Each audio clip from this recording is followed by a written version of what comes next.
നേർവീതി പ്രഭാഷണ പരമ്പരയിൽ സുവിശേഷകൻ കുഞ്ഞുമോൻ തോട്ടപ്പള്ളി ഇപ്പോൾ നിങ്ങളുമായി ദൈവവചനം പങ്കുവയ്ക്കുന്നു. ശ്രദ്ധിച്ചാലും.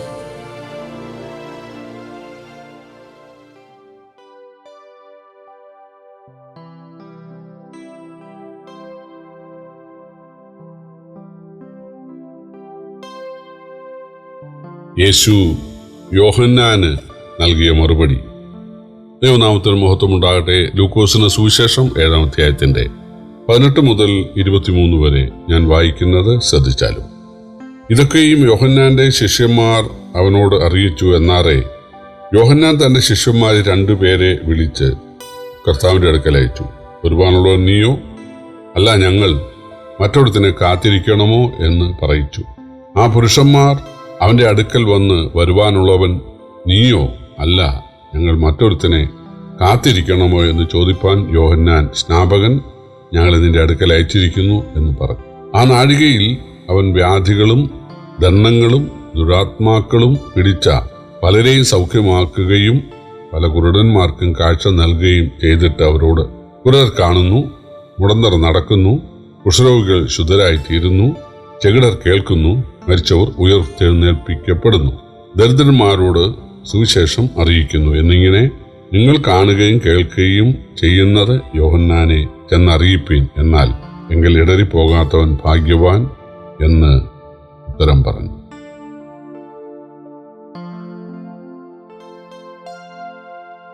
യോഹന്നാൻ സ്നാപകൻ തടവിലായിരിക്കുകയാണ്. യോഹന്നാൻ യേശുവിന് വഴിയൊരുക്കാൻ വന്നയാളാണ്.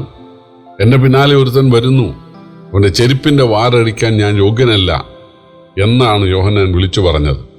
യോഹന്നാൻ നീതിയും വിശുദ്ധിയുമുള്ള പുരുഷനായിരുന്നു. യോഹന്നാന്റെ ഭക്ഷണം വെട്ടുക്കിളിയും കാട്ടുതേനുമായിരുന്നു, വസ്ത്രം ഒട്ടകരോമമായിരുന്നു. യാതൊരു ആഡംബരവും ആഗ്രഹിക്കാത്ത അതീവ ഭക്തനായ ഒരു പ്രവാചകൻ. ആ പ്രവാചകൻ അന്നത്തെ ഇടപ്രഭുവായ ഹെരോദാവിൻ്റെ ഒരു ഹീനകൃത്യം, അദ്ദേഹം തൻ്റെ സഹോദരനായ ഫിലിപ്പോസിന്റെ ഭാര്യയെ അപഹരിച്ചത് ശരിയല്ല എന്ന് നേരെ ചെന്ന് കണ്ട് പറയുവാനിടയായി. അതിൽ കുപിതനായ ഹെരോദാവ് യോഹന്നാനെ പിടിച്ച് തടവിലാക്കി. യേശുവിനു വേണ്ടി നന്നായി അധ്വാനിച്ച, പ്രവർത്തിച്ച ധീരനായ, ഭക്തനായ, വിശുദ്ധനായ ഈ മനുഷ്യനെ ചെന്ന് കാണാൻ യേശു പോയില്ല. ഹെരോദാവിനെ ചെന്ന് കണ്ട്, നീ ചെയ്തത് ശരിയല്ല, അവനെ റിലീസ് ചെയ്യണം, അതും പറഞ്ഞില്ല. യേശു അക്കാര്യത്തിൽ ഇടപെട്ടില്ല. യോഹന്നാൻ അറിയിക്കുകയാണ്. അപ്പോൾ അദ്ദേഹത്തിന് ഒരു ചിന്താക്കുഴപ്പമുണ്ടായി. അദ്ദേഹം തൻ്റെ ശിഷ്യന്മാരിൽ 2 പേരെ വിളിച്ചിട്ട്, നിങ്ങൾ യേശുവിൻ്റെ അടുക്കൽ പോയിട്ട്, വരുവാനുള്ളവൻ നീ തന്നെയാണോ, ഞങ്ങൾ വേറൊരുത്തിനെ കാത്തിരിക്കണമോ എന്ന് ഞാൻ ചോദിക്കുന്നു എന്ന് പറയാൻ പറഞ്ഞു. ഇങ്ങനെ പറയാൻ കാരണം, യേശു സാധാരണമായ കാര്യങ്ങളാണ് ചെയ്യുന്നത്.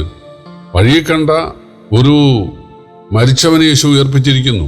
പക്ഷപാത രോഗികൾക്ക്, കുരുടന്മാർക്ക്, ചെകിടർക്ക്, ഇവർക്കൊക്കെ, കുഷ്ഠരോഗികൾക്കൊക്കെ സൗഖ്യം നൽകുന്നു. ഇത്രയും ശക്തനായ, അല്ലെങ്കിൽ സർവശക്തനായ ദൈവം മനുഷ്യനായവന് എന്തുകൊണ്ട് എന്നെ ഇവിടുന്ന് വിടുവിക്കാൻ പറ്റുന്നില്ല? ഞാൻ അവന് വേണ്ടിയല്ലേ ഈ കാലം അത്രയും ജീവിച്ചത്. അതാണ് യോഹന്നാന് സംശയം ഉണ്ടാകാൻ, നിരാശ ഉണ്ടാകാൻ കാരണമായത്. പ്രിയപ്പെട്ടവരെ, എന്തുകൊണ്ടാണ് യേശു യോഹന്നാനെ കാണാൻ പോകാഞ്ഞത്? ഓരോ ഭക്തനെ കുറിച്ചും ദൈവത്തിന് ഉദ്ദേശമുണ്ട്. വേദപുസ്തകത്തിൽ പിന്നീട് പൗലോസ് എഴുതിയിട്ടുണ്ട്, ക്രിസ്തുയേശുവിൽ ഭക്തിയോടെ ജീവിക്കാൻ ആഗ്രഹിക്കുന്നവർക്ക് ഉപദ്രവം ഉണ്ടാകും. പത്രോസും വേദപുസ്തക എഴുത്തുകാരെല്ലാം ആ ആശയം എഴുതിയിട്ടുണ്ട്. യേശുവിനെ കൈക്കൊള്ളുന്ന ആളുകൾക്ക് ഇവിടെ പട്ടുമെത്തയല്ല. യേശു തന്നെ അത് ആവർത്തിച്ച് പറഞ്ഞിട്ടുണ്ട്. തൻ്റെ ക്രൂശ് എടുത്ത് വേണം എൻ്റെ പിന്നാലെ വരാൻ. അപ്പനും അമ്മയും അല്ല വീട്ടുകാർ നിങ്ങൾക്കെതിരാകും, മതക്കാർ നിങ്ങൾക്കെതിരാകും, നിങ്ങളെ കൊല്ലുന്നത് വലിയ വഴിപാടായിട്ട്, ദൈവത്തിന് വലിയ പ്രസാദമായിട്ട് ദൈവം കരുതുമെന്ന് ചിന്തിക്കുന്ന ആളുകളുടെ ഒരു കാലം നിങ്ങൾക്കുണ്ടാകും. നിങ്ങളെ ഉപദ്രവിക്കും, നിങ്ങളെ ഓടിക്കും, നിങ്ങളെ അടിക്കും, തല്ലും, തുപ്പും. കാരണം അതാണ് എന്നോട് ചെയ്യാൻ പോകുന്നത്. അപ്പം യേശുവിനിവിടെ ആരും പട്ടുമത്തെ ഒരുക്കിയില്ല. ജനിച്ചത്, പിറന്നു വീണത്, അല്ലെ ആദ്യം കിടത്തിയത് പുൽത്തൊട്ടിയിലല്ലേ, പട്ടുമത്തയിലല്ലല്ലോ. പിന്നീട് മിസ്രൈമിലേക്ക് ഓടുന്നു. അവിടുന്ന് വന്ന് ഏറ്റവും അപരിഷ്കൃതമായ ഗലീലയിൽ പാർക്കുന്നു, പട്ടിണിയും ബുദ്ധിമുട്ടും സഹിക്കുന്നു. 30-ാമത്തെ വയസ്സിൽ ശുശ്രൂഷ ആരംഭിച്ച ആ സമയത്ത് തന്നെ ആദ്യത്തെ പ്രസംഗത്തിൽ തള്ളിയിട്ട് കൊല്ലാൻ നസറേത്തുകാർ ഒരുങ്ങുന്നു. പോയ പല സ്ഥലങ്ങളിൽ നിന്നും വേട്ടപ്പട്ടിയെ ഒരു പേ പിടിച്ച പട്ടി ഓടിക്കുന്നത് പോലെ ആളുകളെ ഞങ്ങളുടെ അതിര് വിട്ടു പോകണം എന്ന് പറഞ്ഞ് ഓടിച്ചു. അപ്പോൾ തനിക്ക് ഉപദ്രവങ്ങളും പരിഹാസവും നിന്നയും അവസാനം കുരിശുമരണവും ആണ് ഉണ്ടായതെങ്കിൽ തൻ്റെ അനുഗാമികൾക്കും അതൊക്കെ തന്നെയാണ് ഇവിടെ ഉണ്ടാകുന്നത്. നമ്മൾ എങ്ങനെ മരിക്കുന്നു എന്നുള്ളത് ദൈവത്തിന് വിഷയമല്ല. യേശു അത് പറഞ്ഞിട്ടുണ്ട്. ശരീരത്തെ കൊല്ലുന്നവരെ പേടിക്കണ്ട, ശരീരത്തെയും ആത്മാവിനെയും കൊന്ന് നരകത്തിൽ തള്ളുന്നവനെ പേടിച്ചാൽ മതി. തീർച്ചയായിട്ടും യേശു പറഞ്ഞു, കല്ലറയിലുള്ളവരെല്ലാവരും എൻ്റെ ശബ്ദം കേട്ട് നന്മ ചെയ്തവർ ജീവനായും തിന്മ ചെയ്തവർ ന്യായവിധിക്കായും പുനരുത്ഥാനം ചെയ്യാനുള്ള നാഴിക വരുന്നു. തീർച്ചയായിട്ടും കർത്താവ് തന്നിൽ വിശ്വസിച്ച് മരണപ്പെട്ടവരെ തീർച്ചയായിട്ടും ഉയർപ്പിക്കും. അത് യേശു പറഞ്ഞിട്ടുണ്ട്. അതുകൊണ്ട് ആളുകൾ നിങ്ങളെ ഉപദ്രവിക്കുകയോ കൊല്ലുകയോ ചെയ്യുന്നു, പക്ഷെ അതൊക്കെ വെറും ശരീരത്തിന് മാത്രമേ അത് ബാധിക്കത്തുള്ളൂ. നിങ്ങളുടെ ആത്മാവിനെ അല്ലെങ്കിൽ ആത്മരക്ഷയെ, നിങ്ങളുടെ നിത്യതയെ, നിങ്ങളുടെ സ്വർഗത്തെ അത് ബാധിക്കയില്ല. പിന്നെ എത്ര കാലം ഇവിടെ ശുശ്രൂഷിക്കുന്നു എന്നുള്ളതല്ല, എങ്ങനെ ശുശ്രൂഷിക്കുന്നു എന്നുള്ളതാണ് വലിയത്. അതുകൊണ്ട് യേശു യോഹന്നാനെ കാണാൻ പോയില്ല. കാരണം യോഹന്നാനെ കൊണ്ട് ഉദ്ദേശിച്ച ശുശ്രൂഷ ദൈവം നിവർത്തിച്ചു കഴിഞ്ഞു. അതാണ് കാരണം. നമ്മുടെ ഈ കാലത്ത് പ്രിയപ്പെട്ടവരെ, north Korea, Somalia, Sudan, Afghanistan, Pakistan, അതുപോലെ പല ഗൾഫ് രാജ്യങ്ങൾ, അതുപോലെ ഇന്ത്യ ഉൾപ്പെടെ ഉള്ള പല രാജ്യത്തും യേശുക്രിസ്തുവിനെ കൈക്കൊള്ളുന്ന ആളുകൾ വെറുക്കുകയാണ്. മത തീവ്രവാദികൾ വെറുക്കുകയാണ്. അവരൊരു ദോഷവും ആരോട് ചെയ്യാറില്ല, നിർബന്ധിത മതപരിവർത്തനം ചെയ്യാറില്ല. യേശു പറഞ്ഞു, നിങ്ങൾ കടലും കരയും താണ്ടി ചെന്ന് യഹൂദന്മാര് ചെയ്യുന്നത് പോലെ ആളുകളെ മതത്തിൽ ചേർക്കാനായി ശ്രമിക്കരുത്.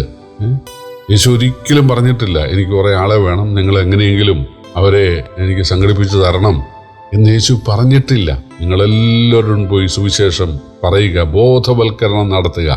ഇതാണ് യേശു പറഞ്ഞത്. ഞങ്ങൾ ആ ബോധവൽക്കരണം നടത്താറുണ്ട്, പ്രസംഗിക്കാറുണ്ട്, വ്യക്തിപരമായ ആളുകളോട് സംസാരിക്കാറുണ്ട്, ഞങ്ങളുടെ ആരാധനാ സ്ഥലങ്ങളിലേക്ക് ക്ഷണിക്കാറുണ്ട്, ഞങ്ങൾ അവരുടെ വീടുകളിൽ ചെന്ന് പ്രാർത്ഥിക്കാറുണ്ട്. പക്ഷെ ആർക്കും പൈസ കൊടുക്കുകയോ അല്ലെങ്കിൽ ആരെയും ഭീഷണിപ്പെടുത്തുകയോ ഒന്നും ചെയ്യാറില്ല. അവര് ബോധവൽക്കരിക്കപ്പെട്ട് സത്യദൈവം ആരാണെന്നുള്ള ബോധമുണ്ടായി അബദ്ധങ്ങളെ അവർ ഉപേക്ഷിക്കുന്നു. ഇത് ആൾക്ക് സഹിച്ചുകൂടാ. അബദ്ധമാണെങ്കിലും ഇതൊക്കെ സഹിച്ചുകൊണ്ട് അവർ മരണം വരെ ജീവിക്കണം, അവരുടെ തലമുറകളും ജീവിക്കണം. ഇതാണ് നിർബന്ധം. നീ അത് വായിച്ചു, നീ അതിനെക്കുറിച്ച് പഠിച്ചു, നിനക്കത് ബോധ്യമായി, നിനക്ക് നിന്റെ വഴി, എനിക്ക് എൻ്റെ വഴി എന്നുള്ളതല്ല. നീ ഒരിക്കലും എൻ്റെ വഴി വിട്ട് നീ പോകാൻ പാടില്ല. പോയാൽ നിന്നെ ഉപദ്രവിക്കും. ഇതാണ് ആളുകളുടെ തത്വശാസ്ത്രം. യേശു അങ്ങനെ തന്നെ പറഞ്ഞല്ലോ, ചെന്നായ്ക്കളുടെ മധ്യേ കുഞ്ഞാടിനെ പോലെ ഞാൻ നിങ്ങളെ അയക്കുന്നു. ചെന്നായ്ക്കൾക്ക് എപ്പോഴും കടിച്ചു കയറുക എന്നുള്ള ഒറ്റ പ്രിൻസിപ്പിളേ ഉള്ളൂ. പക്ഷെ നിങ്ങൾ കുഞ്ഞാടുകളായിരിക്കണം. ഒരു പ്രതിരോധത്തിന് നിങ്ങൾ പോകാൻ പാടില്ല. ഇവിടെ യോഹന്നാനെ സംബന്ധിച്ച് തടവ് മാത്രമല്ല, അവന് ശിരച്ഛേദം ഉണ്ടാകാൻ പോവുകയാണെന്ന് പോലും യേശുവിന് അറിയാം. പക്ഷേ അതൊന്നും യോഹന്നാന്റെ ആത്മരക്ഷയെയോ സ്വർഗത്തെയോ ബാധിക്കുകയില്ല എന്ന് യേശുവിന് അറിയാം. അതുകൊണ്ടാണ് യേശു കാണാനും ആശ്വസിപ്പിക്കാനും പോവാതിരുന്നത്. ഇന്ന് പല രാജ്യങ്ങളിലും ആളുകൾ പീഡിപ്പിക്കപ്പെടുകയാണ്. അവർ ജയിലുകളിൽ കഷ്ടം അനുഭവിക്കുകയാണ് സുവിശേഷ നിമിത്തം, യേശു നിമിത്തം. ഒരിടപെടലും അവിടെ യേശു നടത്തുന്നില്ല. എന്താ കാരണം? തനിക്കറിയാം, ഈ ഭരണാധികാരികൾക്ക്, ഈ രാഷ്ട്രീയക്കാർക്ക്, ഈ ഭീകരവാദികൾക്ക് എൻ്റെ ശിഷ്യന്മാരുടെ ആത്മാവിനെ തൊടാൻ സാധിക്കത്തില്ല. തീർച്ചയായിട്ടും ഒരു നാൾ ഞാനവരെ ഉയർപ്പിക്കും. അവർ വെല്ലുവിളിച്ചുകൊണ്ട് മരണം എന്നിന്റെ ജയം എവിടെ, മരണം എന്നിന്റെ വിഷമുള്ളവിടെ എന്ന് ചോദിക്കുന്ന ഒരു ദിവസം ഉണ്ടാകുന്ന യേശുവിനറിയാം. അതാണ് യേശു യോഹന്നാനെ കാണാൻ പോകാതിരുന്നത്. യേശു അവരോട് പറഞ്ഞത്, രോഗികൾക്ക് സൗഖ്യം ഉണ്ടാകുന്നു, കുഷ്ഠരോഗികൾ ശുദ്ധരാകുന്നു, മരിച്ചവർ ഉയർക്കുന്നു, പാപികളോട് സുവിശേഷം പറയുന്നു. നിങ്ങളിത് പോയി യോഹന്നാനോട് പറയുക. പക്ഷെ എങ്കിൽ ഇടറിപ്പോകാത്തവൻ ഭാഗ്യവാൻ. പ്രതികൂലങ്ങൾ ഉണ്ടാകും. എന്നെ അവിശ്വസിക്കരുത്, എന്നെ തള്ളിപ്പറയരുത്, പിടിച്ചു നിൽക്കണം. മരണപര്യന്തം മരിക്കേണ്ടി വന്നാലും വിശ്വാസം തള്ളിപ്പറയാതെ യേശു എന്നെ കാണുന്നു, അറിയുന്നു എന്നുള്ള ബോധ്യത്തോടു കൂടെ ജീവിക്കാൻ കഴിയണം എന്നുള്ള ഒരു മുന്നറിയിപ്പ് കൂടെ യോഹന്നാന് നൽകുവാൻ ഇടയായി. യോഹന്നാന് വലിയ ഉപകാരമായി.